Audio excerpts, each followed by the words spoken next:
Irmãos, o tema desse mês é comunhão que cura as relações. Nossa comunhão com Deus, ela cura as nossas relações uns com os outros. Nossa comunhão com Deus, ela cura a nós. Por isso que ela cura nossas relações, né? Agora, pensando nesse tema aqui, Deus colocou algo no meu coração. Eu queria compartilhar com os irmãos e eu vou ser bem, assim, eu vou ter bastante cuidado para falar o que eu vou falar, porque eu quero, primeiro, antes de entrar na questão das relações uns com os outros, eu queria trazer, assim, uma perspectiva a respeito, qual é o Deus que nós temos comunhão, né? Que Deus é esse que nós temos tido comunhão, né? É o Deus das Escrituras, é o Deus que nós ouvimos falar? É o Deus... Aí eu pensando, né, sobre esse assunto, eu classifiquei dois deuses, né? O Deus relacional e o Deus da circunstância. Bom, quem é esse Deus da circunstância, Ailton? O Deus da circunstância, já fala, né? É aquele que te atende nas suas necessidades. É aquele que... Eu liguei a televisão, estava na academia, liguei a televisão ontem, e aí tinha um programa passando assim, o Senhor é meu pastor e nada me faltará, né? Eles fizeram várias portas na igreja. E aí mandando as pessoas passar, porque dizendo assim, quando você passar, você vai ser curado. Quando você passar, seu namorado volta. Quando você passar, as coisas mudam. E estava assim, o Senhor é meu pastor e nada me faltará. É o Deus da circunstância, que não é o Deus das Escrituras, tá? Eu não quero desconstruir, enfim, eu quero sim desconstruir esse Deus que, enfim, o humanismo traz, né? O triunfalismo e a teologia da prosperidade traz. Eu quero desconstruir isso, para depois entrar sim no tema, que esse Deus, essa comunhão com esse Deus, ele cura sim as nossas relações. Por quê? Porque o Deus da circunstância, ele não é Senhor, ele é servo. E o Deus relacional, ele é Senhor. Então, aí já muda. O Deus da circunstância, ele está pronto para te atender a hora que você quer. E os pedidos que você quer. Seja emprego, seja namorado, seja prosperidade, seja amigos, ele está pronto para te atender. Agora, o Deus relacional, ele é Senhor. Ele está pronto para te trazer ao arrependimento. Esse Deus relacional chama o ser humano ao arrependimento. Qual que era a mensagem de Jesus? Arrependei-vos, pois é chegado o reino de Deus. O Deus da circunstância não fala sobre isso, fala do Deus da... aliás, gente, muitos dos nossos louvores que nós cantamos, eu também, a gente alimenta o entendimento sobre o Deus da circunstância. Então, tudo bem, o problema não é o que você canta, o problema é o jeito que a pessoa recebe. Quando a gente fala assim, levanta a mão, irmão, que você vai receber sua bênção, em nome de Jesus, Deus está me tocando, que você vai agora receber a sua bênção, e Deus falou para mim que hoje ia ser o dia do milagre, vai acontecer as coisas, logo, muitos que estão aí, aqui ouvindo o irmão falar, está pensando numa namorada, está pensando num serviço, está pensando, e tudo bem pensar nessas coisas, muitos estão pensando realmente na namorada do outro, traz essa namorada desse cara aí, que é essa que eu quero, Deus. Enfim, o problema, meu irmão, é que Deus não prometeu isso para vocês, e nem para mim. Você já viu na Bíblia falando assim, Deus te prometeu que você vai trocar de carro, você já viu isso? Então, esses pedidos, a gente pode pedir para Deus, Deus, eu quero trocar de carro, vou colocar diante do Senhor, aqui minha oração. Claro que nós podemos fazer isso. Só que esse não é um pedido que você usa a fé fundamentada, ou seja, não é nisso que a sua fé é fundamentada, porque às vezes vai acontecer e às vezes você não vai conseguir. Às vezes você vai ser curado e às vezes você não vai ser curado. Então, a fé, ela não pode ser fundamentada na circunstância ou nos nossos pedidos circunstanciais. A fé ela é fundamentada em uma coisa, no amor que Deus tem por nós e nós temos por Deus. Quer ver isso? Você lembra quando Paulo fala em Romanos 8,35? Quem nos separará do amor de Cristo? Aí ele fala, a tribulação, a angústia, a perseguição, a fome, a nudez, o perigo, a espada. Enfim, ele falou fome, ele fala de espada que é de morte. Paulo ficou padeceu necessidade, gente, passou fome. E aí a gente canta o Salmo 37, né? Salmo 37, 25, que fala assim, Davi falando, eu fui moço e agora sou velho e nunca vi um justo desamparado nem mendigar o pão, nem a sua descendência mendigar o pão. E a gente canta esse louvor, não tem problema a gente cantar. O problema é que ali é uma perspectiva de Davi, porque eu já vi justo passar fome. Paulo passou fome. Então, você entende? Aí a gente pega um versículo do Antigo Testamento, e é uma perspectiva do autor, porque a gente está fora do contexto, ali não é um decreto de Deus, e aí a gente fala que você vai triunfar. Só que isso é o Deus da circunstância, o Deus relacional fala assim, o que Paulo estava falando, né?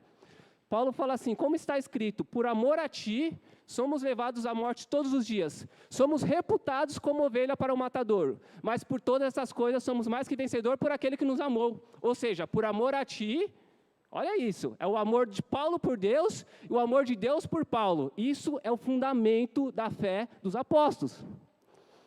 O nosso fundamento de fé está no Deus relacional, que é o tanto que Ele me ama e o tanto que eu amo Ele. E a circunstância? A circunstância, eu tenho certeza naquilo que Ele me falou. Agora, aquilo que Ele não me falou, eu peço para Ele me ajudar, me socorrer, me livrar, mas eu não me apego a isso.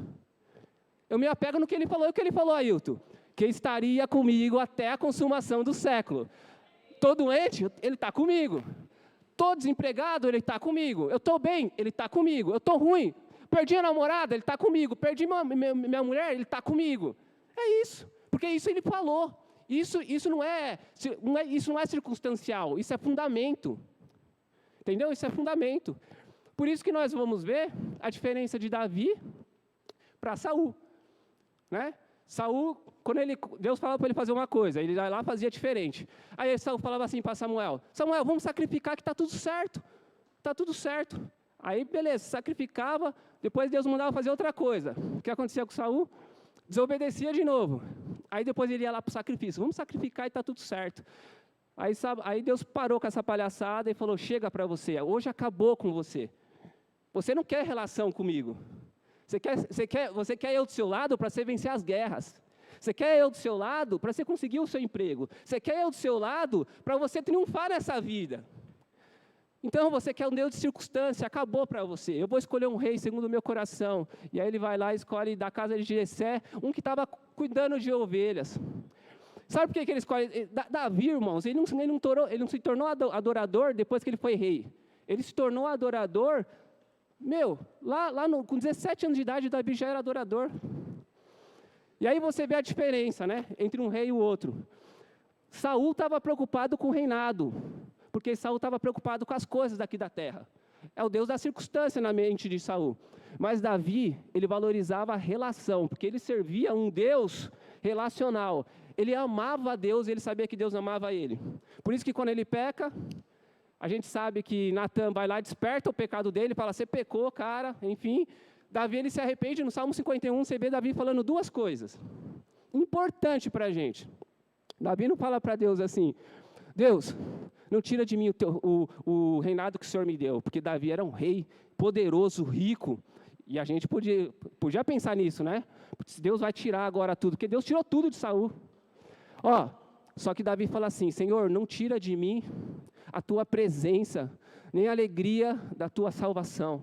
Não tira de mim o teu Espírito Santo, nem a alegria da tua salvação. Porque Davi valorizava e tinha em mente um Deus relacional, um Deus onde o fundamento da fé dele era o amor que ele sentia por Deus e o amor que Deus sentia por ele.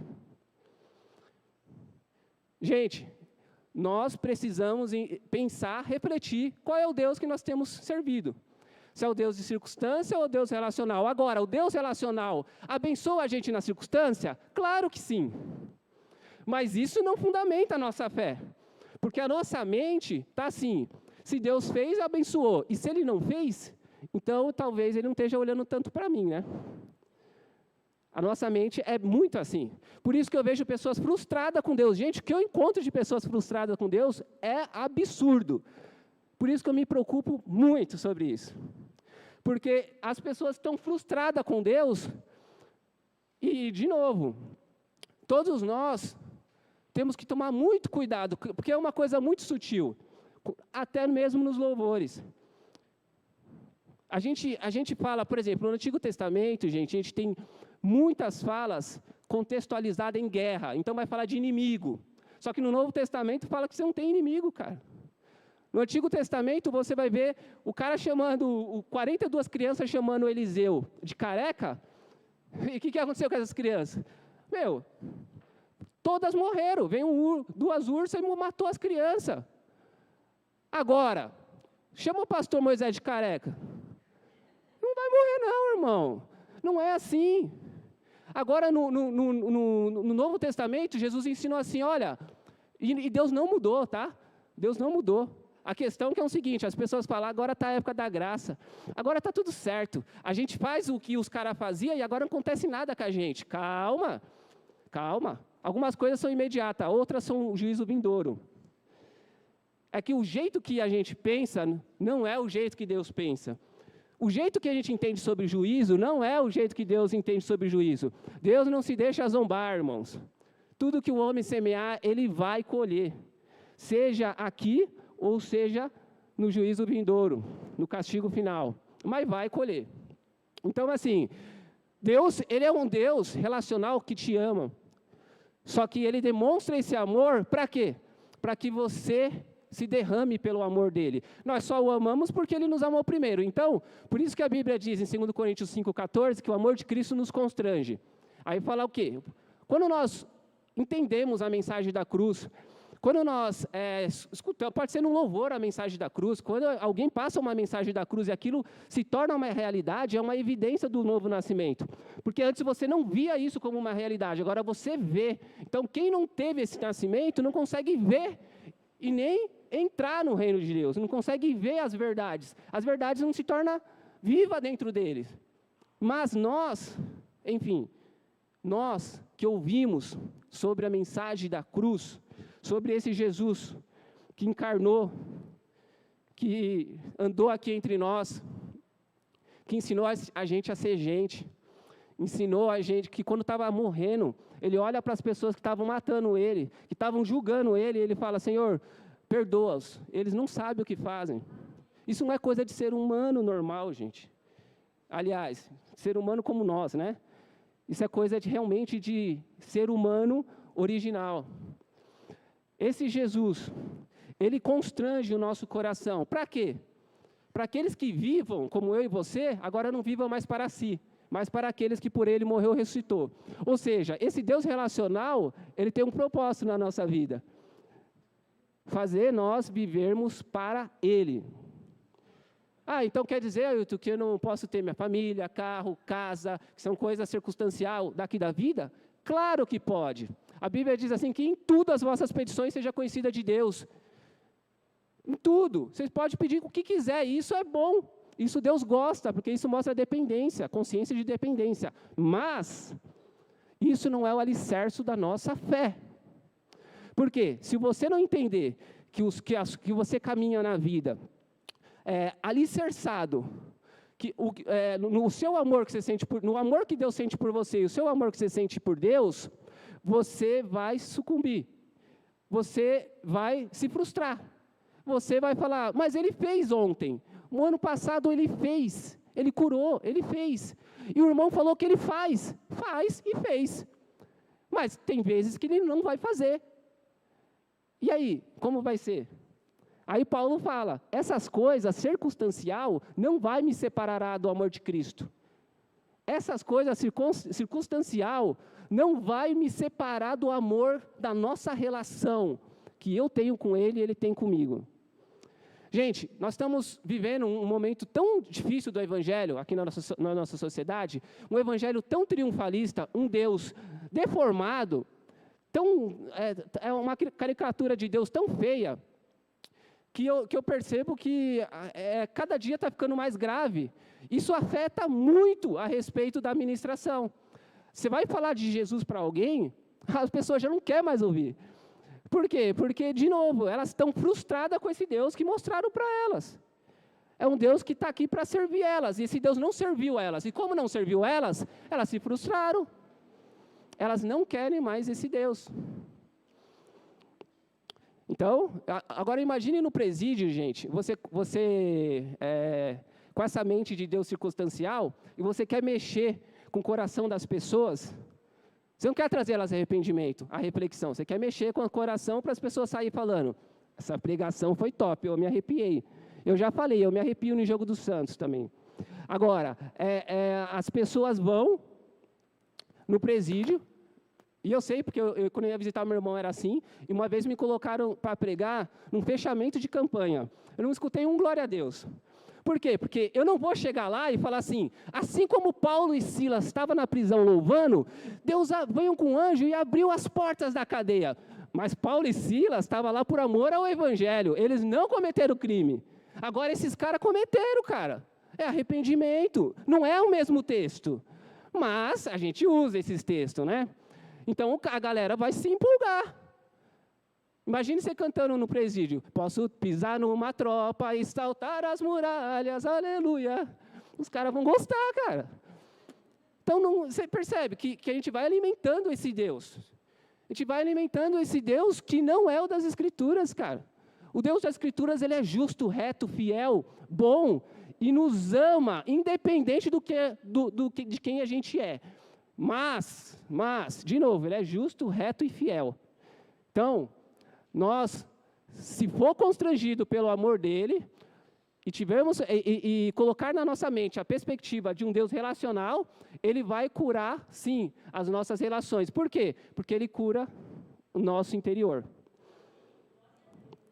Quando Deus cura o nosso interior, irmão, aí agora, você sai de cena. E você saindo de cena, você saindo do centro, agora você consegue perdoar. Se você não sair do centro, você não vai perdoar, porque você tem a sua justificativa. Se você não sair do centro, você vai pensar só em dinheiro. Você não vai pensar no irmão, você vai pensar em capitalização, em capital. Você vai pensar em querer ganhar dinheiro. Porque você está no centro. Agora, se você tira, se Deus, com seu amor, arranca você do centro e começa a dar sentido para a sua vida, você vai perceber uma coisa que é natural. Sabe que eu fui orar ontem? Eu esperei que minha família saiu, eu fui orar. Aí eu comecei a cantando. Tu és soberano sobre a terra, sobre os céus, tu és Senhor absoluto. E eu comecei a cantando, e comecei a falar com Deus. Deus, Senhor é a minha vida, a minha força. Cada um tem o seu jeito. Fui falando com Deus. Daqui a pouco, eu falei até para a Valquíria isso. Sempre acontece isso. É questão de minutos.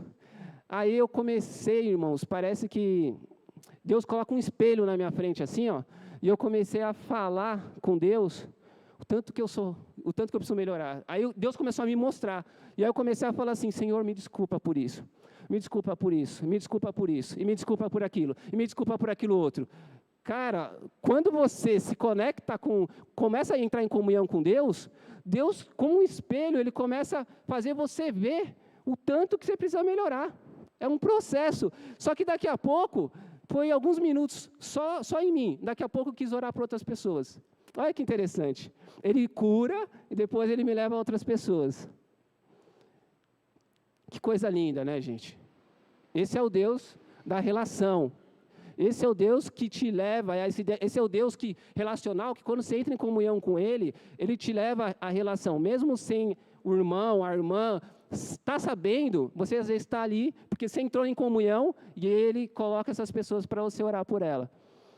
E aí você começa a ver a diferença, né, do Deus da circunstância. O Deus da circunstância, quando você entra para se relacionar com Ele não mostra nem o que você precisa melhorar e nem o outro. Ele mostra os sonhos, os seus sonhos de ter uma namorada, um carro, uma casa, a sua cura, os seus sonhos.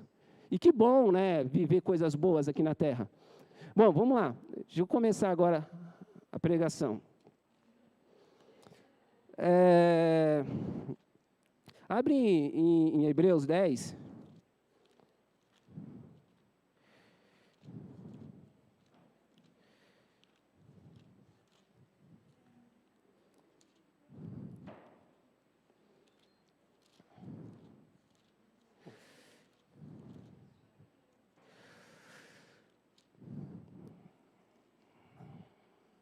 Ó, Hebreus 10, vamos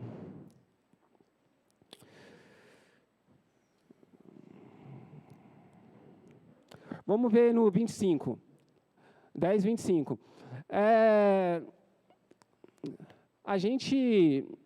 Quando eu estou falando dessa questão, irmãos, eu queria fazer os irmãos refletir mesmo sobre o Deus, qual é o tipo de Deus que a gente está pensando, né? Que a gente tem em mente. É um Deus da circunstância ou Deus relacional? Você ama a Deus? Você sabe que Deus te ama? Você já escutou muito em Hebreus, né? 11, falando que a fé é o firme fundamento das coisas que não se vê e a prova das coisas que não se espera, ou a certeza das coisas que não se vê, né? Então aí você pergunta à pessoa, você tem fé? Ela, lógico que tenho fé. Eu tenho fé que eu vou passar no vestibular, eu tenho fé que eu vou entrar na USP, eu tenho fé. Aí, se ela não consegue, ela fala... Aí ou um pastor ou ela mesma coloca no coração. Bom, então você não teve fé como tem que ter fé, né? Por quê? Porque esse tipo de fé, e é fé mesmo, não tem problema. Você acredita que Deus vai te ajudar e você corre atrás, certo? Não tem problema você ter esse tipo de atitude, de orar a Deus para passar no vestibular. Quero que vocês entendam bem. Mas a questão é o seguinte, esse tipo de fé, ela não pode ser o fundamento da sua fé. Porque isso, Deus não te prometeu. Ele faz até para um ímpio que nem conhece ele, e de repente para um minuto e pede alguma coisa e Deus faz. Deus atende, Deus abençoa. Mas o fundamento da nossa fé está na nossa relação com Ele. O tanto que Ele te ama e o tanto que você ama Ele. E aqui, em Hebreus, quando você vê no capítulo 11, o autor falando a respeito da fé, ele vai falar de uma lista de pessoas que triunfaram não, que testemunharam a fé. E aí ele vai falar de pessoas que foram cerradas no meio. Ele vai falar de pessoas que foram degoladas. Ele vai falar de pessoas que morreram. Ele vai falar de pessoas como Abraão também. Só que aí olha que interessante, ele fala que essas pessoas não alcançaram a promessa, mas elas morreram na fé. E que fé que elas morreram? Olha que interessante, gente. Elas não morreram na fé do carro próprio, da casa própria. Elas morreram na fé nas verdades que elas já sabiam que Deus tinha prometido, como a vinda do Messias, como a vinda de Cristo. Por isso que Paulo fala assim, as tribulações do tempo presente, Romanos 8,18, não são para comparar com a glória que há de ser revelada em Cristo Jesus. E aí ele fala assim, em 1 Coríntios 15, 19, ele fala que se esperarmos em Cristo somente nessa vida, nós somos os mais miseráveis de todos os homens. Por que Paulo está falando isso? Porque Paulo servia um Deus relacional, não um Deus de circunstância. Mas ele acreditava no Deus, que o Deus relacional atuava na circunstância, mas não era o fundamento da fé dele. Então, quando a circunstância não eram como ele queria, ele continuava firme, porque ele estava alicerçado, não nas coisas do presente, mas do que estão por vir. Beleza? Agora, olha só. Aqui em Hebreus 10, 25, os hebreus daquela época, gente, estava sendo muito perseguido. Os bens deles estavam sendo confiscados. Por quê? Por amor a Cristo. Então, os judeus botaram uma pressão neles e falaram para eles assim, se vocês não negar a Cristo, a gente vai fazer isso. Se não negar a Cristo, vocês não andam mais com a gente. O que eles fizeram? Muitos começou a sair fora. Falou assim, bom, tem alguns historiadores que falam que estavam alguns indo em praça pública negar o Filho de Deus. Falaram, um monte de gente, um monte de testemunha, e falando assim, não quero mais saber desse Jesus. Por isso que você vai ler no livro de Hebreus, você vai entendendo tudo que o autor está dizendo. Primeiro que o autor quer animar eles. Algumas pessoas que estavam abandonando a fé. E quer animar aquela comunidade. Como que ele anima? Como que vocês acham que a gente anima as pessoas? Tenha fé. Olha, isso vai acontecer. Sabe como o autor animou?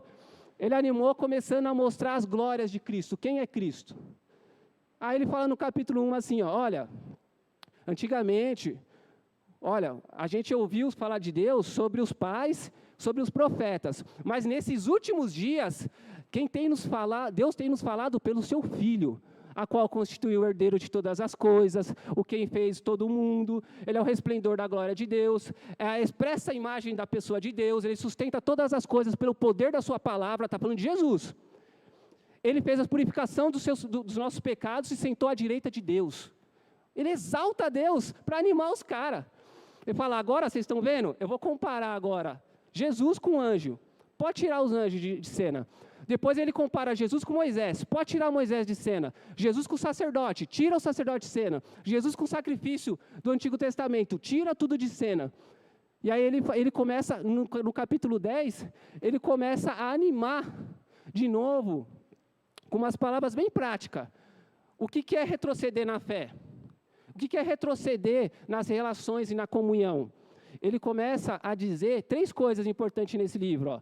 Retroceder, porque no capítulo 10, no final, ele vai falar a respeito que nós não somos os que retrocedemos para a perdição, mas nós permanecemos, e o justo viverá pela fé. E aí ele fala de 3 coisas importantes, gente.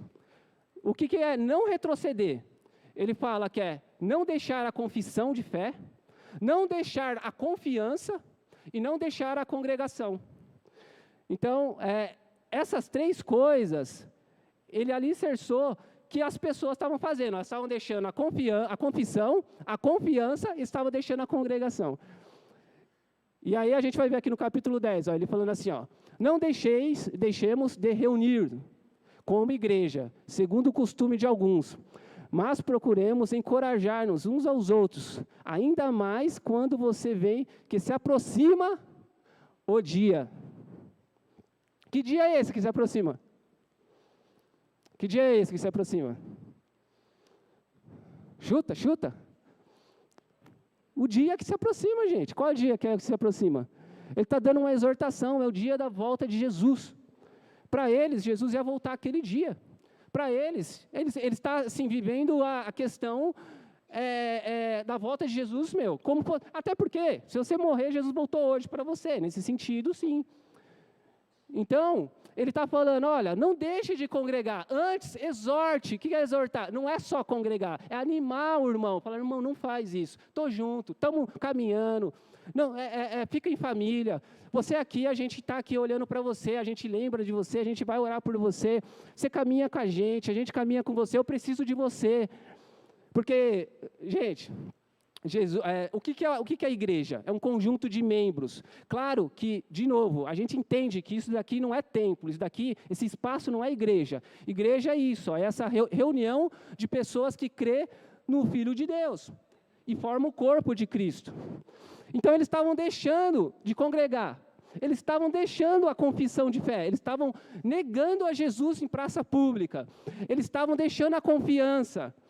E às vezes, a gente, por ter a caricatura desse Deus de circunstância, ou desse Deus que está aí, né, enfim, sendo pregado aí nas televisões e na sociedade, onde que ele tem que me servir e ele acaba não me servindo, o que acontece? A gente deixa a confissão, confiança, e a gente deixa de congregar.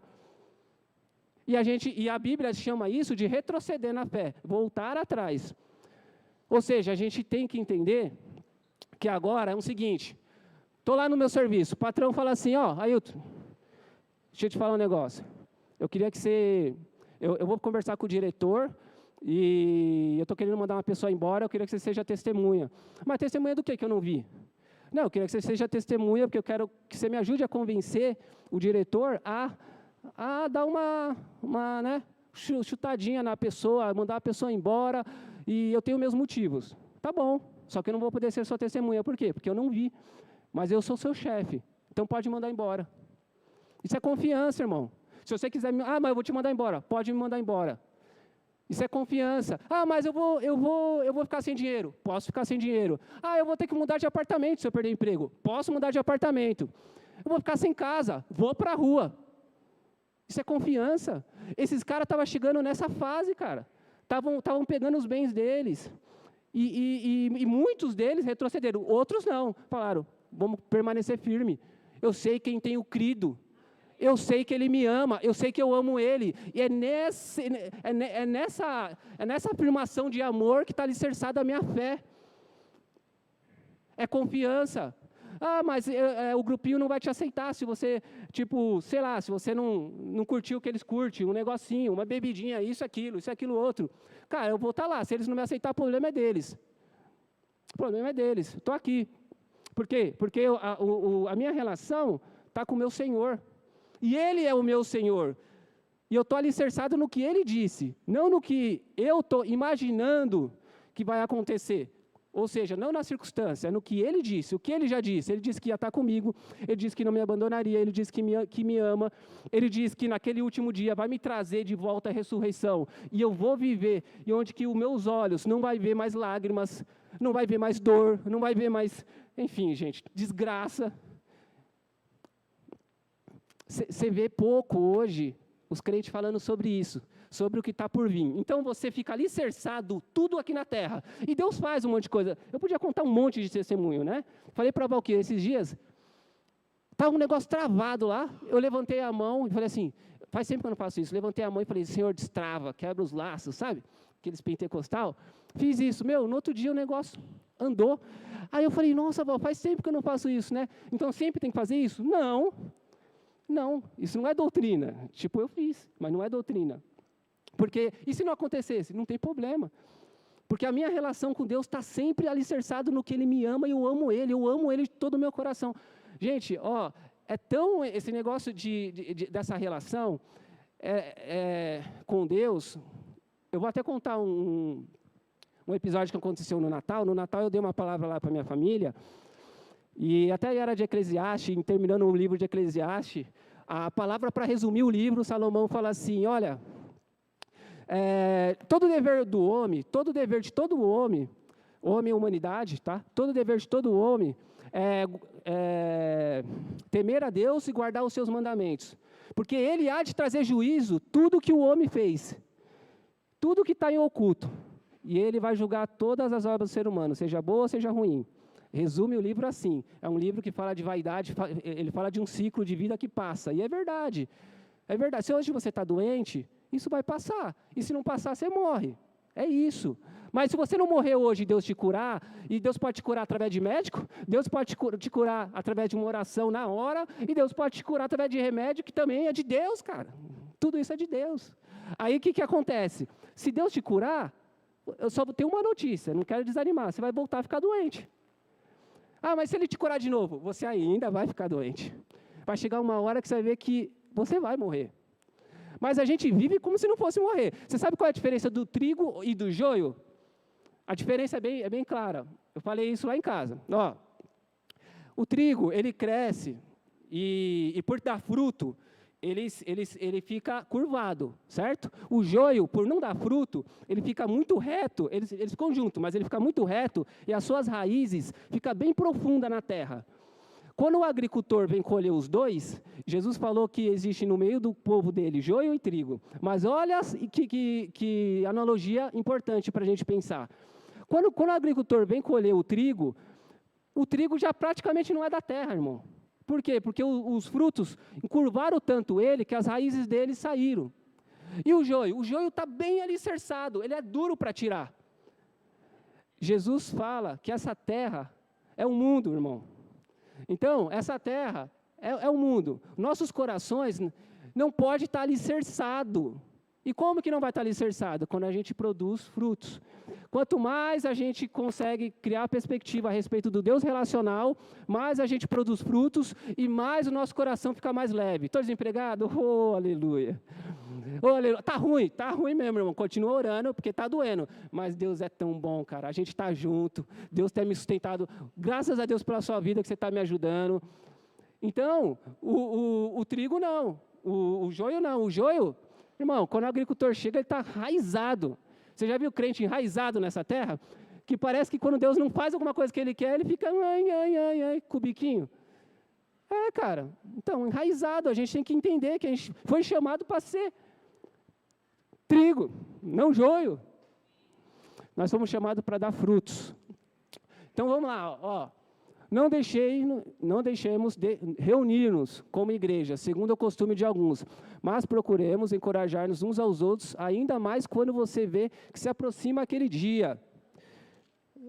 Olha isso, gente. Agora a questão cadê? No 25, né? Ó, abre lá no 11, no 11:13. Hebreus 11:13. Olha que interessante. Aquilo que eu falei para vocês, eu quero que vocês vejam o versículo.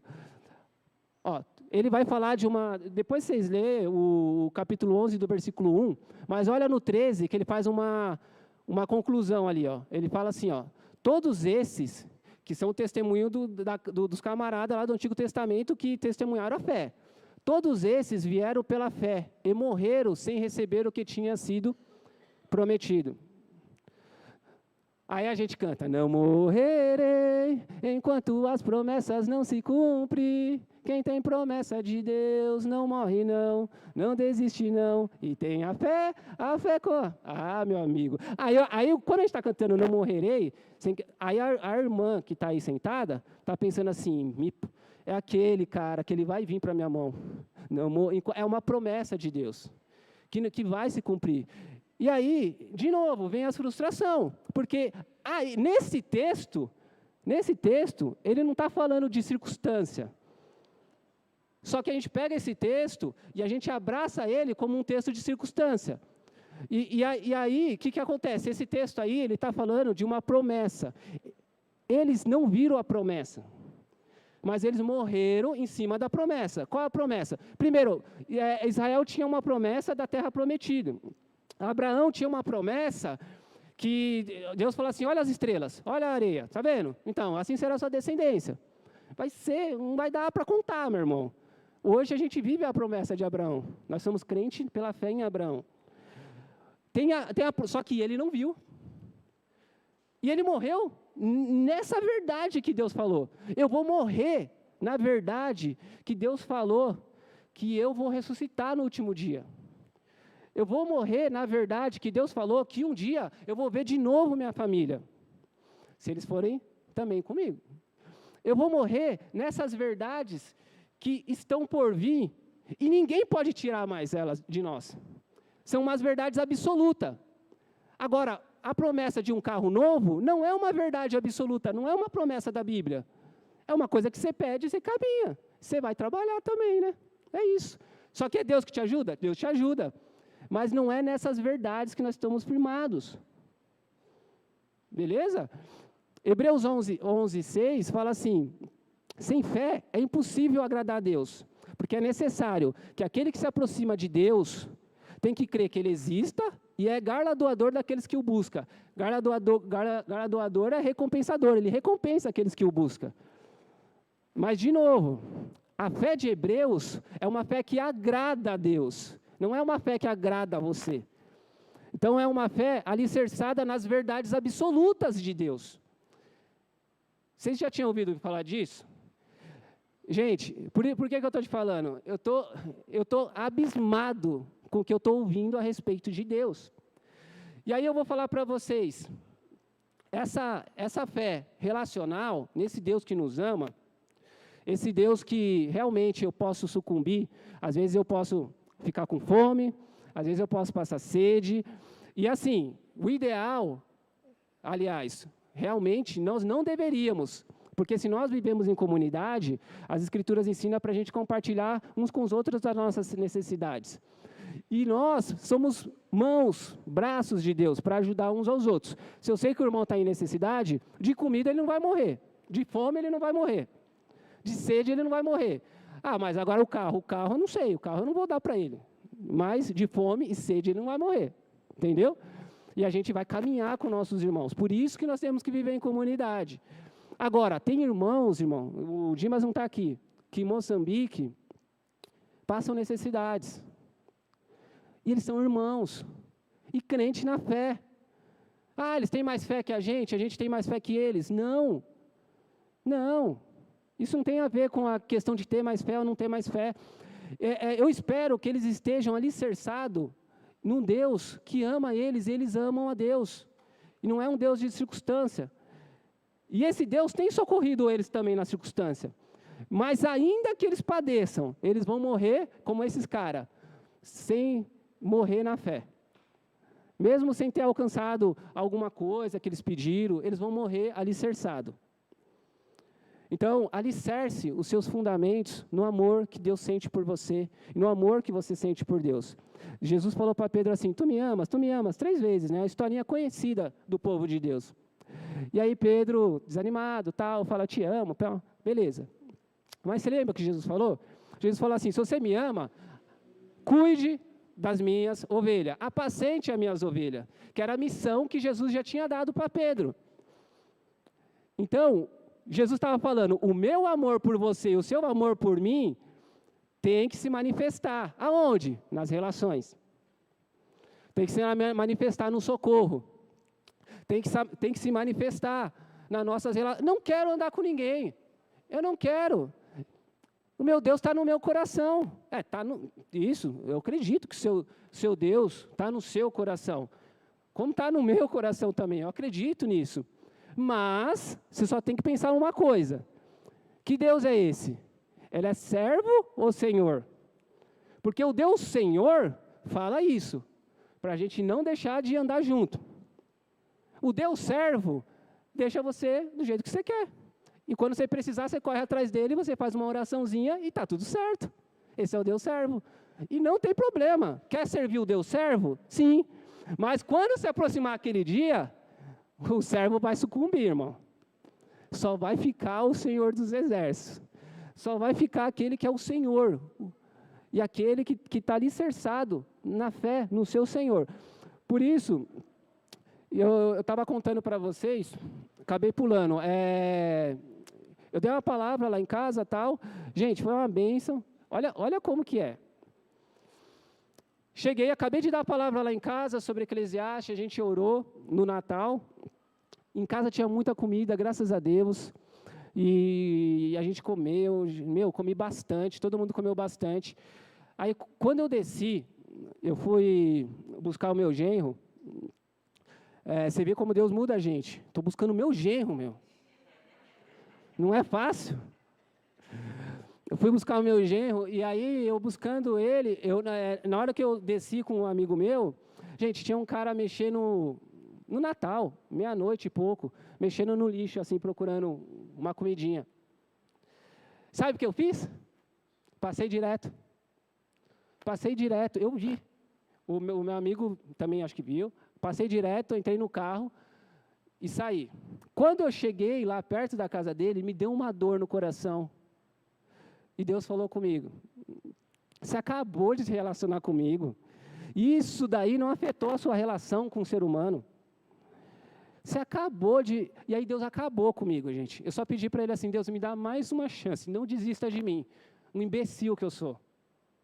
Não desista que eu seja um imbecil de ficar falando do Senhor e não ser sensível à necessidade de uma pessoa. Sendo que tem um monte de coisas em casa. Eu não fui sensível. Várias vezes eu já fui. Eu não fui sensível, gente. Eu não fui sensível. Por quê? Estava empolgado. Estava com a mente voada. Eu tinha acabado de dar a palavra de Deus. Acabado de falar da minha família de Deus. Ai, que Deus maravilhoso.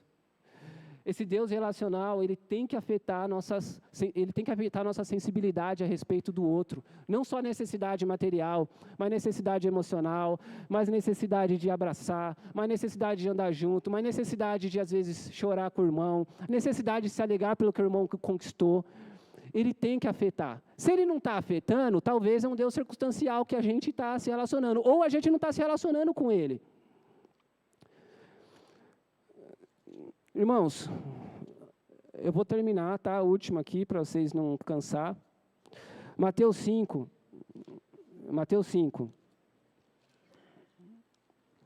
Aqui eu vou falar agora bastante da relação, né? Nossa, um com o outro. Mateus 5, a partir do versículo 43. Olha esse daqui, ó, que legal, esse daqui.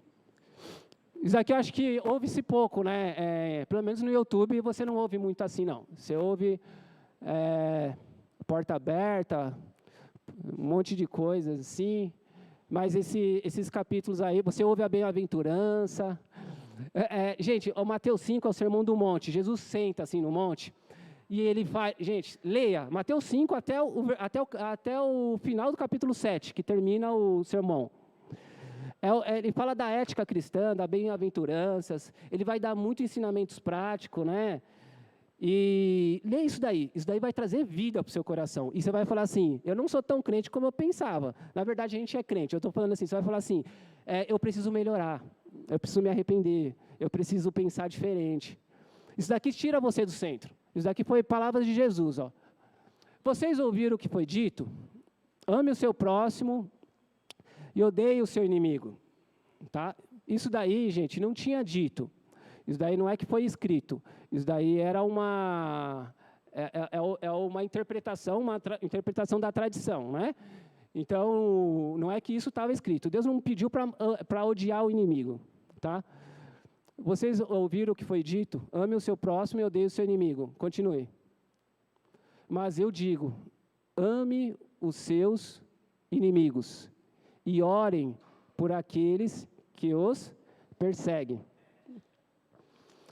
Gente, primeiro, olha o que Jesus... Você tem vontade de orar para uma pessoa que acabou de falar mal de você? Você tem vontade de falar para Deus, Deus, ajude essa pessoa, você sabendo que a pessoa quer o seu mal? Você tem vontade disso? Não, ninguém tem vontade, cara. Sabe por quê? Porque isso é normal, isso é coisa do ser humano. A gente é o seguinte, alguém tacou pedra, a gente já procura alguma coisa também. A gente quer devolver. Isso é do ser humano, quando você tá com, vamos dizer, a sua natureza está aflorada, eu ia falar carne, não gosto. Quando a sua natureza está aflorada, faz tempo que você não entra na comunhãozinha com o Senhor, ouve a palavra e tal. É pai e bola. Sua mulher fala uma coisa, você rebate na hora. Seu amigo faz alguma coisa, na hora você já escreve, cheio de fúria. Você já escreve lá no Instagram, cheio de fúria para rebater. Por quê? Por que acontece isso? Porque a sua natureza está cheia de você mesmo, está aflorada. Mas quando você está numa comunhão sensível, gostosa com Deus, é diferente. Parece que as pedradas que alguém taca em você, é como se fosse lançar um isopor. Bate, você nem liga. É isopor que está atingindo você. Então você começa a ficar sensível para fazer isso. Orar para aqueles, Senhor, olha o que esse cara escreveu. Ele está cheio de ódio no coração. Senhor, ajude ele. Tem misericórdia dele. Eu não sei o que a família dele está passando, a situação da vida. Ajude a família dele, ajude ele a te conhecer. Ajude ele a ler o Sermão do Monte. Ajude ele, Senhor. A gente começa a clamar para que o cara seja curado. É isso. A gente começa a clamar. Mas para isso precisamos estar cheio da comunhão com Deus. Em Atos capítulo 7, lá não pode deixar aí, irmã. Eu só vou citar o texto de Estevão, que vocês sabem que Estevão estava sendo apedrejado. Ele tinha acabado de fazer uma pregação top, master, e aí os caras com inveja, Paulo estava lá também. A Bíblia diz que Estevão estava cheio do Espírito Santo. Ele olha para o céu se abre, e ele vê Jesus em pé à direita de Deus Pai. A única passagem que fala que Jesus estava em pé à direita de Deus Pai, certo, Felipe? A única passagem que tem na Bíblia. E ele vê, cheio do Espírito Santo, Jesus em pé à direita de Deus.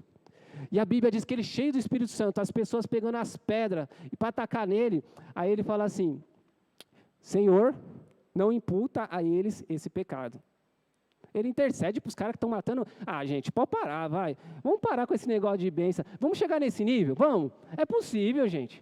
É possível. É possível a gente olhar para o cara que tá querendo, acabou falando mal para a gente na internet, metendo o pau na gente na família, a gente olhar e falar, Senhor, não imputa a eles esse pecado. Não deixe, gente, a comunhão. Por que ele fez isso? A Bíblia diz que ele estava cheio do Espírito Santo. A comunhão com Deus faz agora você sai do centro.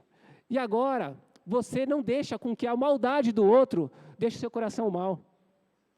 A maldade do outro não pode deixar meu coração mal. Às vezes eu sei que é difícil, eu sei que às vezes deixa, a gente já taca outra pedra, depois fala, Senhor, me desculpa, está aqui uma pedra ali, mas ele merecia. Mas, gente, vamos chegar nesse nível. Vamos começar a entender o porquê Estevão conseguiu orar pelos inimigos, os caras que... Inimigo na mente deles, né? Na mente de Estevão não era inimigo.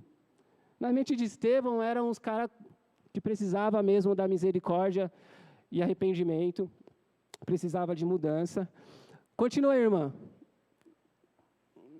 Fazendo um favor, só mais... Passa no 45. Então ele fala para orar pelos inimigos e por aqueles que vos perseguem, para que vocês venham a ser filhos de Deus, Pai, que estás no céu. Porque ele faz raiar o sol sobre os maus e os bons, e derrama a chuva sobre os justos e injustos.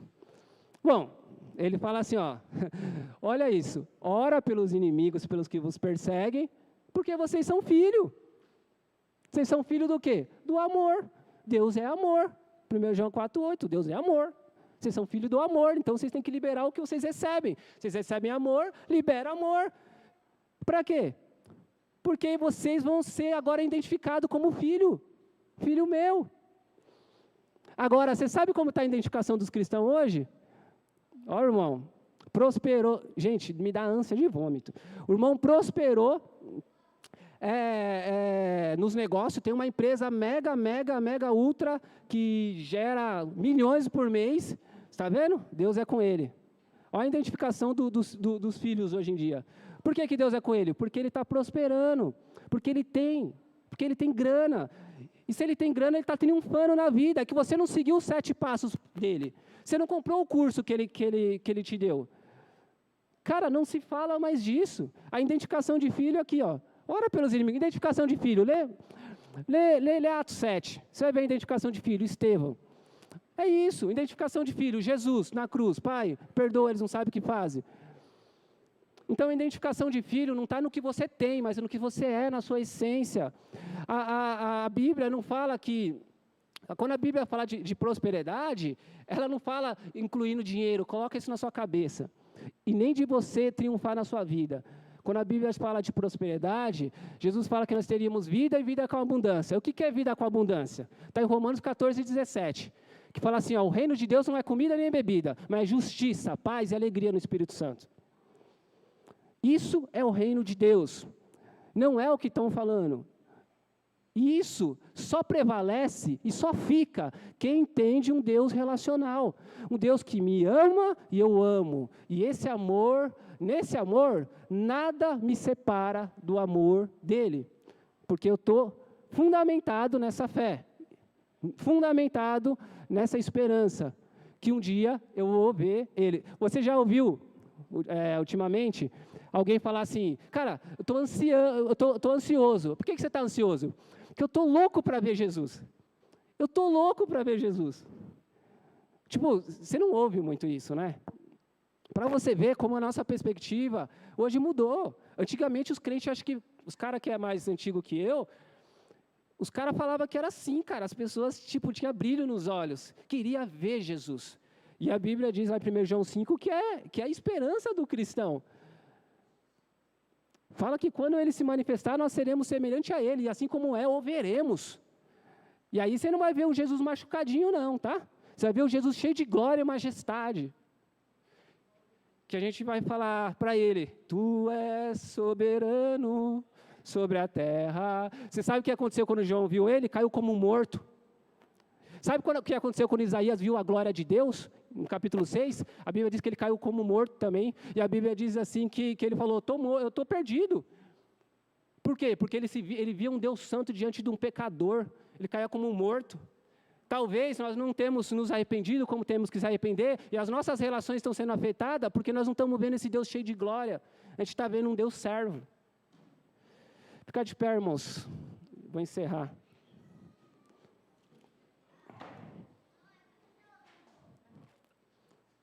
Glória a Deus. Glória a Deus. Hoje, a gente pode cantar um louvorzinho? Está quase no horário ali, eu sei que vocês têm uns negócios para passar. Pode, Alexandre, cantar um louvorzinho? Vamos cantar um louvorzinho. Vamos adorar a Deus, esse Deus que é Senhor.